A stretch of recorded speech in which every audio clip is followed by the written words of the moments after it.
अच्छा भैया, हम लोग गीत बिरहा गायिका रुचि यादव प्रतापगढ़ की पावन धरती से अपनी पूरी पार्टियन की आवाज में एक सोहर गीत भेजत ही।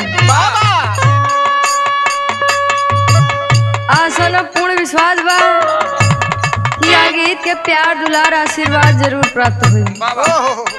कहानी बा कोने समय के जब भगवान कन्हैया अमृत लोक पे जन्म ले वाला रहे तब कवि जी लिखत है कैसे।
भगवान कन्हैया माँ देवकी के गर्भ में थे।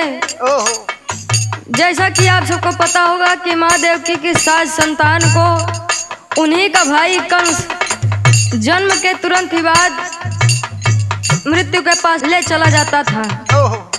आज जब 8वां संतान माई देवकी के गर्भ से भगवान कन्हैया आवे वाला रहे तब कंस तैयारी कर दी। करेन का पहरा लगाई दे, तैनात कर दिए सिपाही। तब भगवान कन्हैया जन्म लिए किस पक्ष में?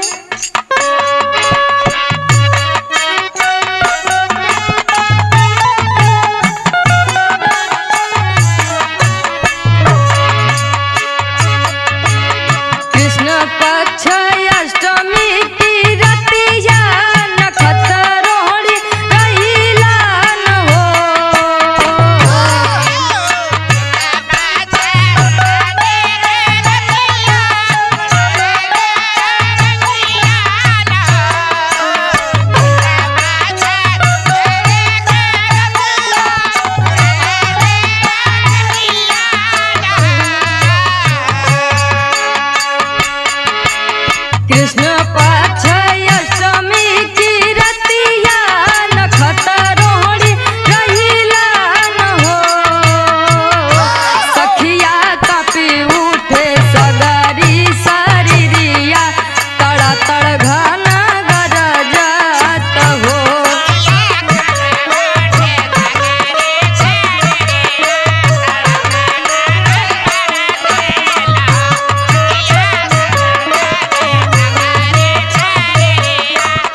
अष्टमी की रात को हुआ और समय का रहन कवि जी बताओ तो है।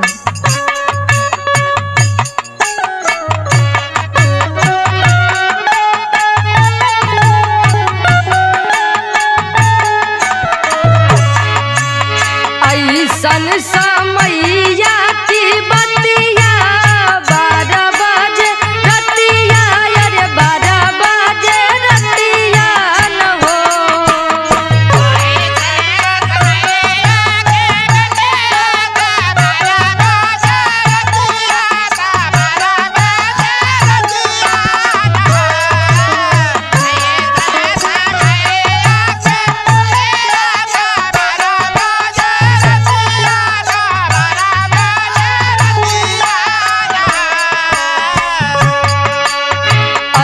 सन समैया के बतिया 12 बजे रतिया, अरे 12 बजे रतिया न हो।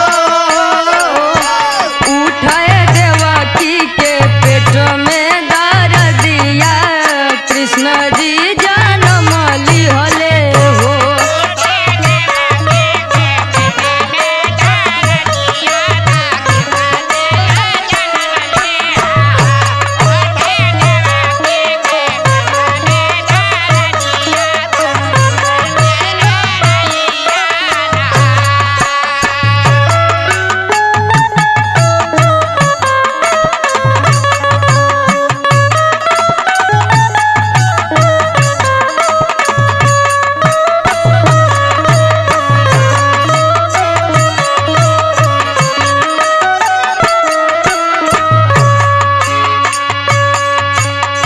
जब भगवान कन्हैया का जन्म 12 बजे रात को होता है, तब भगवान कन्हैया के जब जन्म भा, सारा सिपाही पहरेदार सो गए। इतनी गहरी नींद में सोई गए कि जेल के केवाड़ी खुल गया, हाथे हाथ कड़ी खुल गया, लेकिन केहू के समझ में ना आए। आज माँ देवकी चिंतित हुई कि जैसे हमारे 7 बच्चों को कंस ने मार दिया, वैसे 8वें को भी वो मार डालेगा। अपने पति से कहते हैं कि आप एक क्या काम करिए, इस बालक को गोकुल नगरी में नंद बाबा जी के द्वार ले जाइए।